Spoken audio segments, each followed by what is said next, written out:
Welcome back to the Sports Beat with Richard Holdridge, presented by Georgia Alabama Sports Live. And on the show today, I've got a longtime guest back. It's been a while, but I'm welcoming back Kate Norum. I've been a guest on her podcast. She's been a guest on mine a couple of times.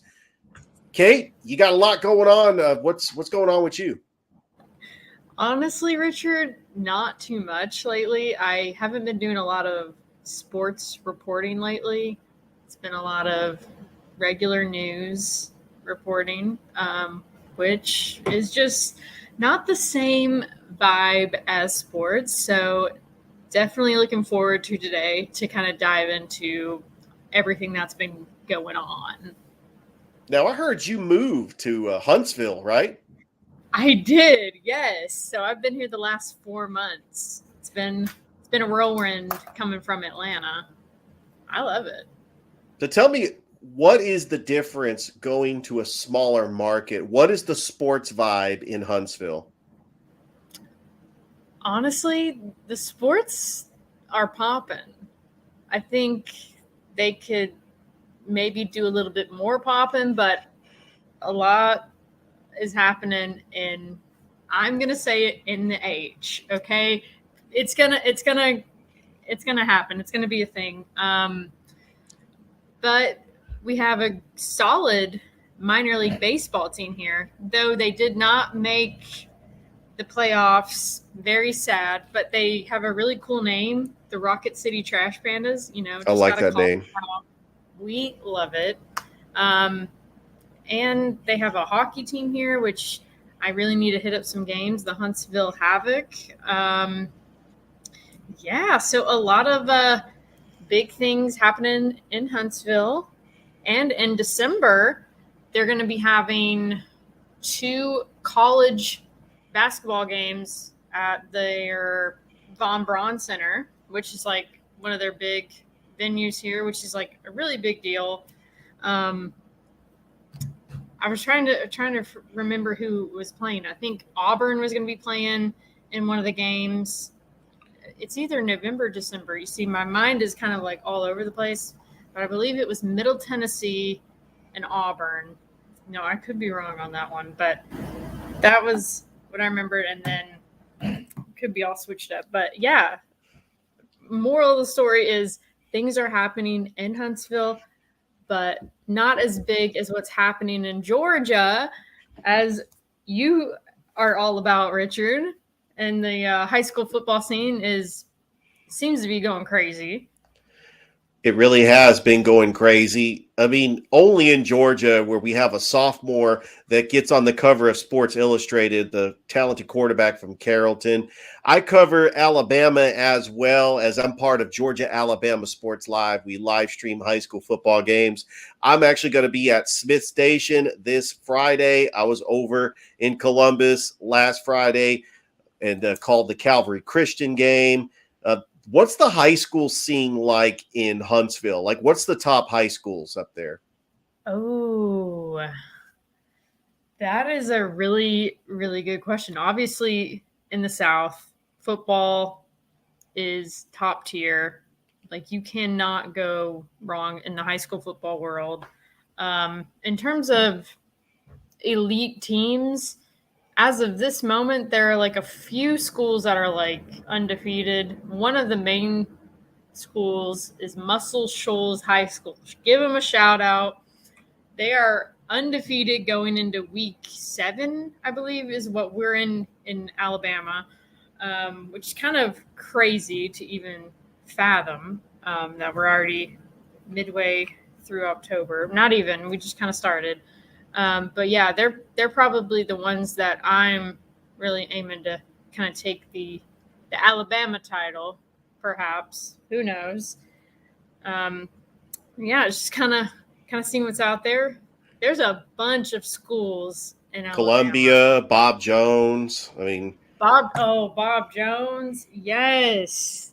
There's so many schools, so many great athletes. It's kind of hard to see what's going to happen, but every Friday night, I swear, I'm always surprised, and it's incredible. It's just amazing to see student athletes that are just doing their thing, and you never know. Could go into being a shutout, or it could end up going into like 3 overtimes. You really don't know what's going to happen, and I find that super exciting just to be able to say that, hey, I have some sort of idea of where this place is.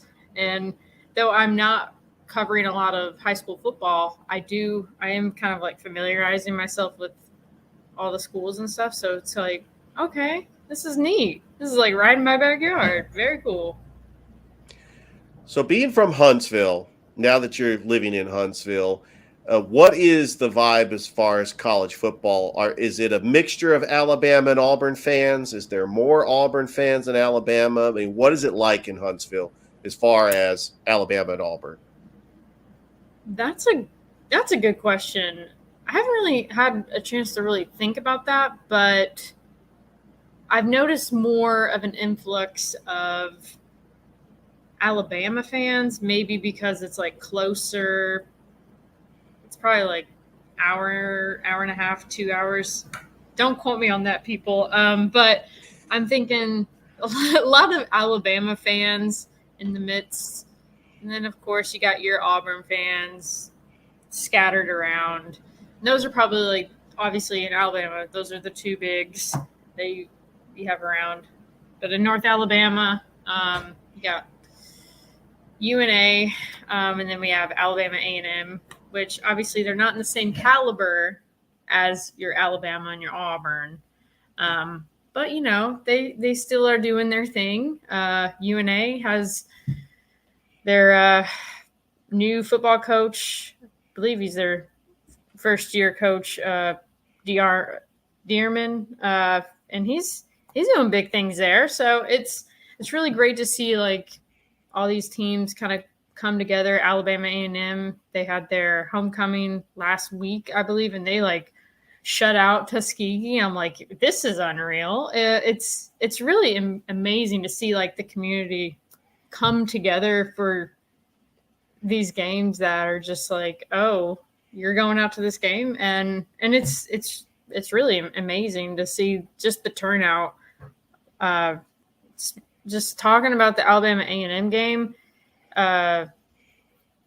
in just going out and about, people are saying, "Wow, this has brought in so much of the public to Huntsville."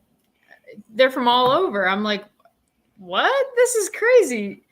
Apparently, HBCUs are really they're the place to be. Apparently, they know how to throw a homecoming. So I'm kind of sad I did not attend.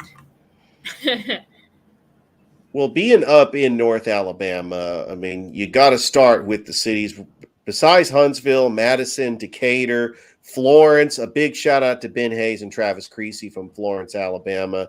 Just pretty much all of North Alabama has got just this vibe. They're on the Tennessee border. So, you know, that Tennessee Alabama rivalry is huge, especially up in North Alabama.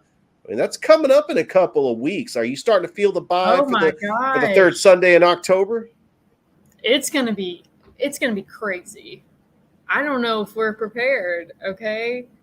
I mean, just how Alabama's been playing lately, it's gonna be that's gonna be a real competition, I think. Tennessee, I think they have a chance to maybe get a little bragging rights out here. Am I right? I think so, but they got to figure out the whole quarterback issue with Joe Milton. He throws a lot of Right. picks. They will be tested this Saturday against Texas A&M, which Alabama beat, by the way, a statement win down in College Station, and I believe that Alabama fans can relax because Alabama could still have everything in front of them, win the SEC West, and possibly play Georgia in the SEC championship. I mean, those are like probably the best odds, right? You want Oh yeah, they Alabama have the best to odds. pop on Yes. top. Yeah. I mean, of course, in the SEC West, like Alabama is just leading the pack, and they want to continue that for each week. And somehow, some way, they continue getting some. They continue to win, and it's like, okay, this is how Auburn was like a few seasons ago when they were just like struggling to get a win, and then they just got the luck streak, and then it's just like, okay, we're just going to continue getting some excitement, and I think that's just going to be Alabama this season. Is what I've noticed is like they somehow continue to fight, and they're getting that win somehow. So it's going to be interesting as the season progresses.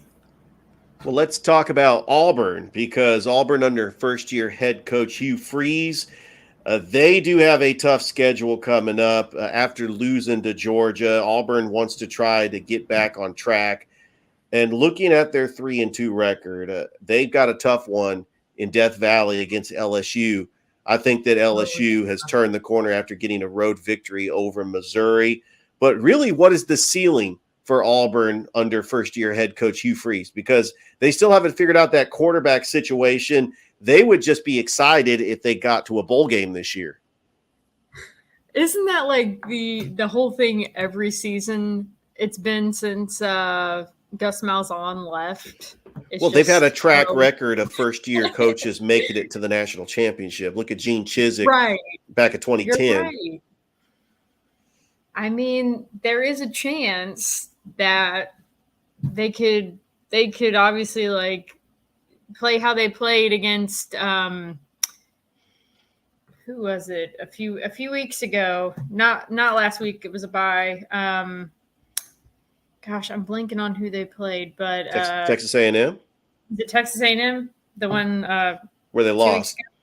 Yeah, they lost, but they looked like more put together, I would say, than they look like their defense kept them in that game, but their offense could not get a first down in that third quarter. Right.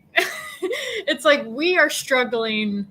It's either the defense is lacking or the offense is lacking. It's either you can't have both.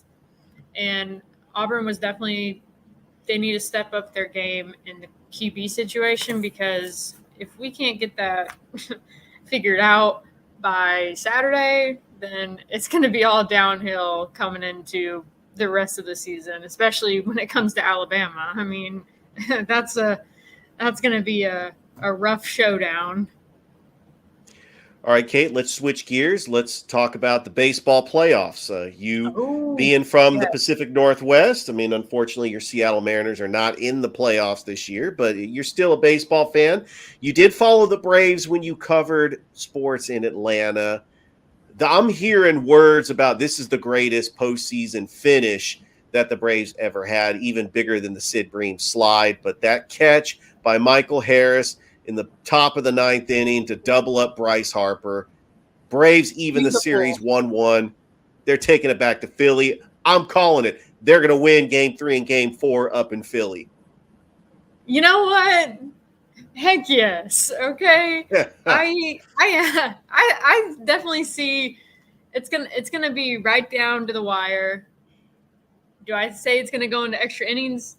I don't know, but it's gonna be a really good game. Tomorrow, it's going to be I'll tell you this, we are not going to be singing, what's that song, Dancing on My Own? We are not going to be singing that song, okay? I know all the Philly fans are all about it, but we are not going to be singing that tomorrow unless the Braves are going to be doing their own rendition. But it's definitely going to be a great game, and I think the Braves stay in it. They stay in it. And they win it all. Well, they win at least this series. I don't know about everything right now. It's one game at a time, right? Yes, you definitely take it one game at a time. First pitch at 5 at Citizens Bank Park tomorrow. Aaron Nola is going to take the mound for the Phillies. I was actually trying to look and see who the starting pitcher was going to be for the Braves. By the way, the Houston Astros, they're up 5-0, top of the 5th in their game. The Diamondbacks have a 2-0 series lead on the Dodgers. They could close it out tomorrow. And it's going to be Aaron Nola versus Undecided. Undecided he's got a 0.00 ERA. I mean, so I think that Undecided could get the win because he's Honestly, perfect. Undecided is where it's at.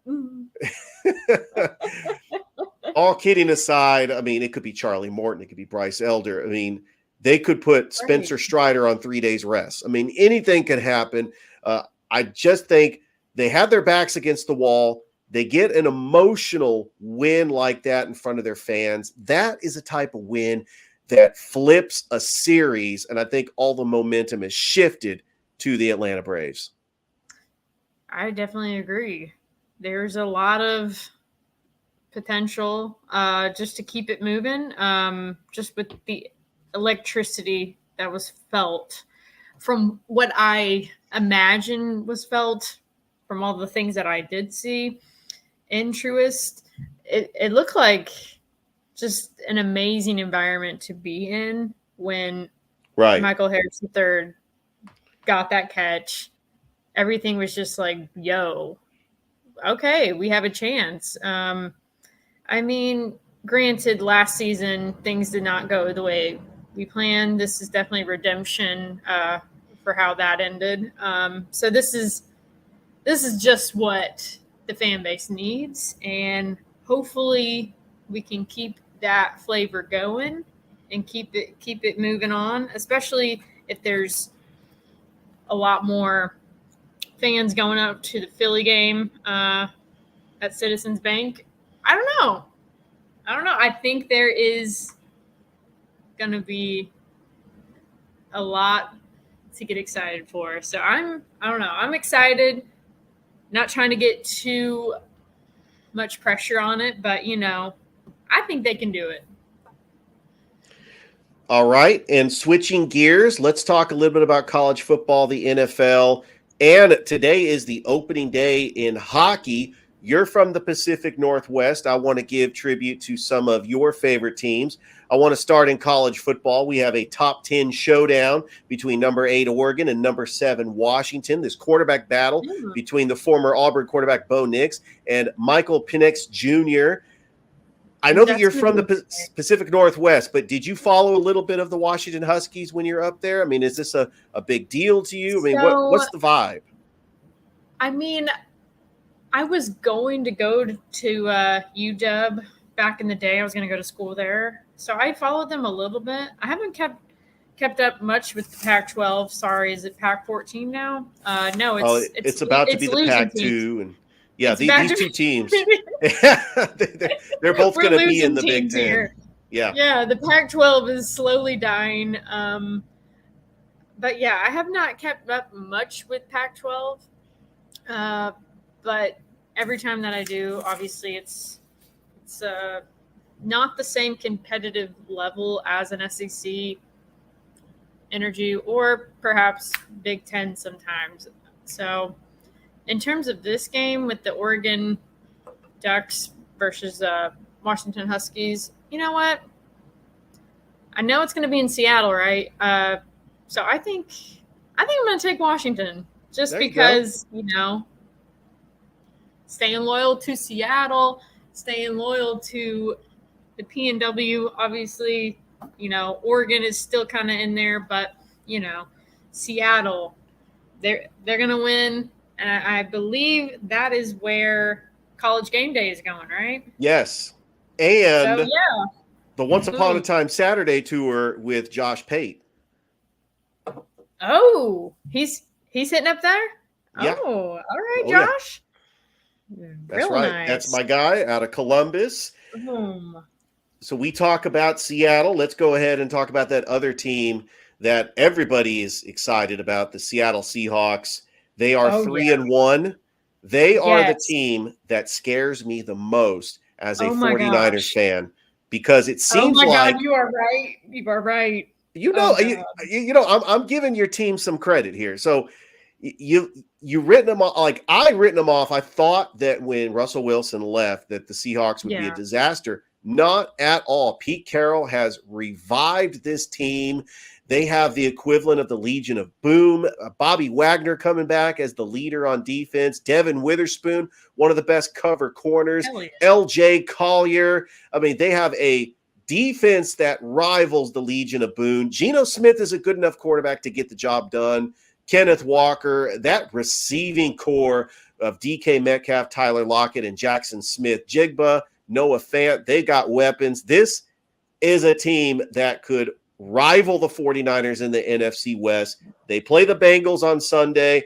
I think they get the win against the Cincinnati Bengals, and I think they keep pace with the 49ers, and they will challenge the 49ers in the West. And I can't believe I'm saying this. I mean, I just witnessed the 49ers maul the Dallas Cowboys 42-10, and now I'm starting to worry about the Seattle Seahawks like it's the early 2010s.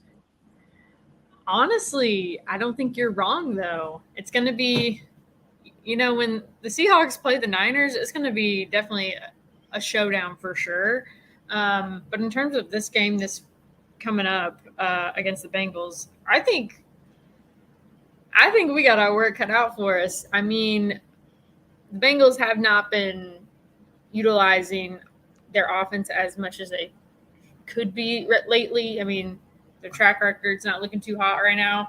So I think Seahawks definitely take the dub, and we're just on a hot streak right now. We're coming off a bye. We got that momentum from the Giants game. And I don't know. I think there's just a lot of excitement having two quarterbacks that kind of like feed off of each other's energies.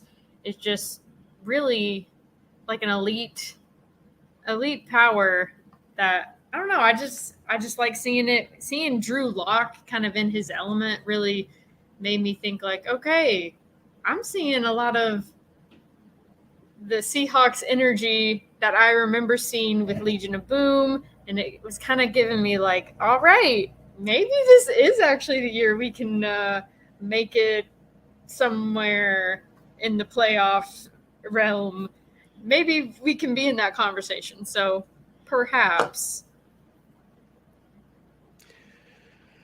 Well, yeah, as a 49ers fan, that definitely does make me nervous. So, Kate, guess what tonight is? It is the opening night in the NHL. Are you excited? I mean, you're a Kraken. I guess they're your favorite team, or you're a Canucks fan. I don't know. The Seattle Kraken are playing the defending Stanley Cup champion Vegas Golden Knights. The Kraken surprised everybody last year when they made the playoffs, but I'm really looking forward to seeing the debut. What's that? I said they really did surprise everyone in their first season. Unreal. That is unreal.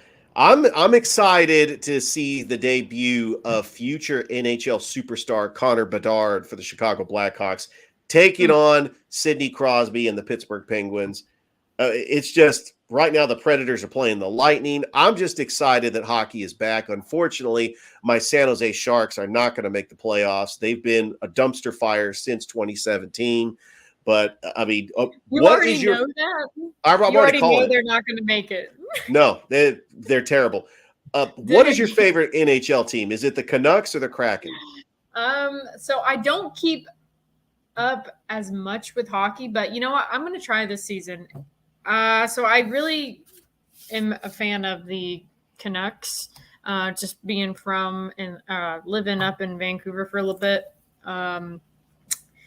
And it was just always like the vibe of kind of seeing what's going on. I would always like drive by Rogers Arena. It was a fun time, but I'm obviously trying to get more into it. As I've moved back down south, there's not a lot of hockey games on, so it's kind of hard to keep into it, especially in Alabama or Georgia. But the good thing about being in Huntsville, I am like an hour and a half away from Nashville, which is like, okay, maybe I can hit up. Boom! I can hit up a Preds game. Go to, I believe it's at Bridgestone Arena. Bridgestone. Yeah, so I don't know. Perhaps I'll add that to my list and have a match in the future. Go to one. Definitely. Originally being from Canada up in Vancouver, were you a fan of the CFL? Did you like the BC Lions? No, that's a good question. So when I moved to Vancouver, I honestly was not sure about Canadian football, whatever. I was thinking like, oh, this isn't anything special, but honestly, those go hard. Like those are exciting. I went to one CFL game for the BC Lions, and I believe it was against Ottawa or Toronto, one of those teams. You see, I'm like forgetting everything, but I just remember going to the games, and obviously, like it does not draw as much of a crowd as say an NFL game, but it still was like a fun atmosphere Oh yeah. regardless. And I don't know, it's kind of like similar energies, but different format. I like that they can take all the ball like all the way to the end zone, and I'm like, yo, this is like unreal. And like they can kick it, like it's like different kind of lingo. I'm like, all right, this is different. It's like it seems kind of like fake, but it's like, all right, I like it. Need to get more into it, but you know, it's definitely something for sure. Well, yeah, I had to brush up on my CFL knowledge because I've been a guest on Rod Peterson's show a couple of times. He's a sports talk show host up in Canada. Well, now down in Florida, but he's big up Love in it. Canada. He talks everything CFL, NHL, and so I just had to pay him homage. I love it. You're trying to slowly become Canadian. Is that right, Branch Richard? out to the like that episode in The Office. Remember Michael Scott? David Wallace sent him on a business trip to Toronto. Oh yes. There you go. Hilarious. Same concept. You're like, I'm just trying to learn. Well, you know, it's funny when every time I go to the grocery store and I do bring home the kids ice cream sandwiches, I will come into the door and I will say, ice cream sandwiches, just like Michael Scott. Anyway, Amazing. I know. Now I want an ice cream sandwich. I know. I went on a tangent. Kate, it's been fun having you here once again on the show. And good luck in your career. I know you're having just an incredible time in Huntsville, doing some amazing things. And just thank you so much just for being a guest once again here on the Sports Beat. Yeah, thank you again, Richard. This was a real pleasure, and can't wait to be on next time. Absolutely. Kate Norum, everybody. Thank you once again for watching the show on Facebook. And don't forget to subscribe to the YouTube channel as well, as I do have my podcast on Apple Podcasts, but I also go on Facebook Live. And so stay tuned for next time and hope everybody has a great rest of your day.